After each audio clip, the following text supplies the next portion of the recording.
Well, representatives from nearly 200 countries agreed at the COP28 climate summit to begin reducing global consumption of fossil fuels to avert the worst of climate change on Wednesday. This is the first of its kind deal, signaling the eventual end of the oil age. The deal was meant to send a powerful signal to investors and policymakers that the world is united in its desire to break with fossil fuels. We worked collectively for consensus. The presidency listened, engaged, and guided. I promised I would roll up my sleeves, and I promised I would be with you every step of the way. And you, my colleagues and friends, you did step up.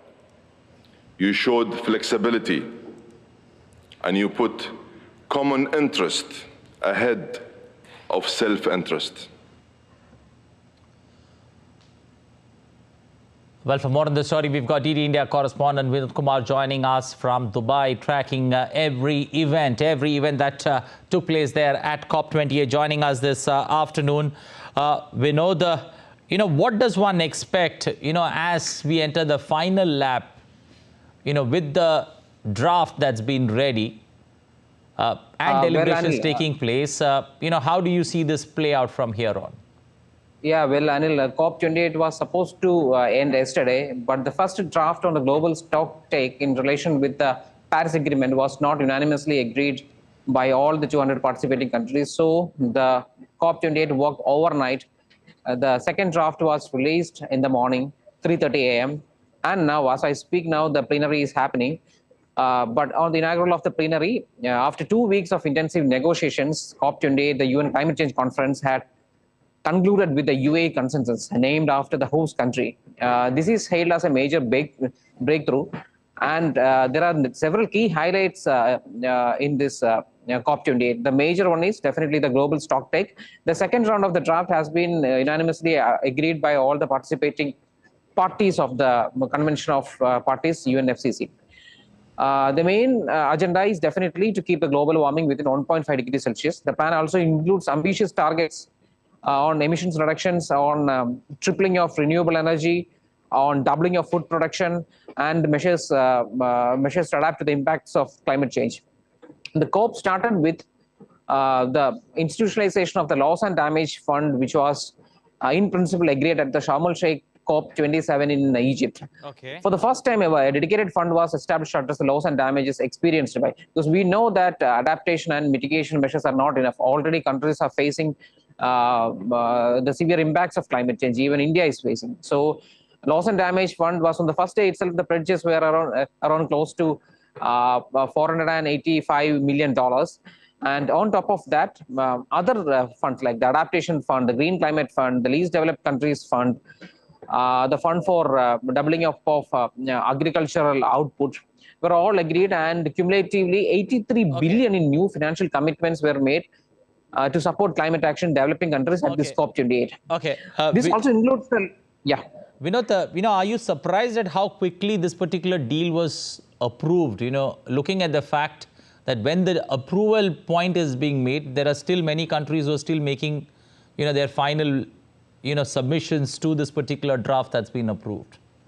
Yeah, it was, to be precise, it was not actually a quick or an incisive action. This discussion has been going on for a year on how COP28's final outcomes will come. So the first draft was quite a surprise, in which only the language in which the draft was written, especially the paragraph 39 of the global stock take, the language in which it was written was maybe we could or we can reduce the production and consumption of fossil fuels.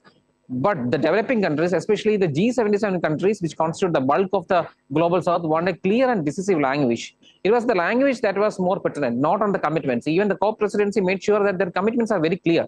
But the language that was interpreted on the first draft was challenged by the global south. And yes, they changed the language from reduction to continuously phase out fossil fuels by 2050 completely, and proper commitments for the year 2020. Okay. The main part of this COP28 was definitely inclusivity. It was built on the foundation of inclusivity with all stakeholders like indigenous people, youth. The global south had a voice in their negotiation. Speaking about youth, even India had its own programs. Like we joined forces with CDRI, with UNICEF, and made sure that the voice of the youth is heard. We launched two programs like the Green Rise initiative with the UNICEF, and with CDRI we launched the Mission for Life of Youth. So yes, and the voice of indigenous people were clearly heard in relation with the Convention on Biological Diversity, the Kunming Montreal Protocol. So in the global stocktake document, it is very clearly written that biodiversity is also an important part. And for the very first time, that a global financial commitment of $30 billion was created by the COP presidency in the fund called Ultra. $30 billion, that's quite a huge amount for a single country. A fund which is dedicated only for actions in global climate mitigation. Okay, we're not looking at no other previous COP where there is a concerted effort to move away from oil, from gas and coal. Now that the decision is taken, do you somewhere feel everyone in this room is happy, even though the outcome is not perfect? In the Glasgow declaration in COP27, there was a clear message to completely abate coal. But till date, it's not implemented in the letter and spirit. But in COP28, clear message is there to phase out and transition in a just and orderly way of all fossil fuels. And the parties have fully committed to delivering 100 billion per year goal through 2025, particularly in the context of meaningful mitigation actions and transparency in implementation. So it's all the implementation that matters. Yes, this is the first time in the history of COP that clear message is there on transitioning from fossil fuels. The message is very clear. Fossil fuel is not going to stay for the future. Fossil fuels, the science is clear. The IPCC report AR6 clearly says that we have to contain the global temperature rise to 1.5 degrees centigrade by 2050 in order to maintain sufficient enough space for continual survival of the human race in a just manner. Climate justice and inclusivity, along with fossil fuels transitioning, make COP28 very special. Okay, it's a moment in history where the world has changed its course.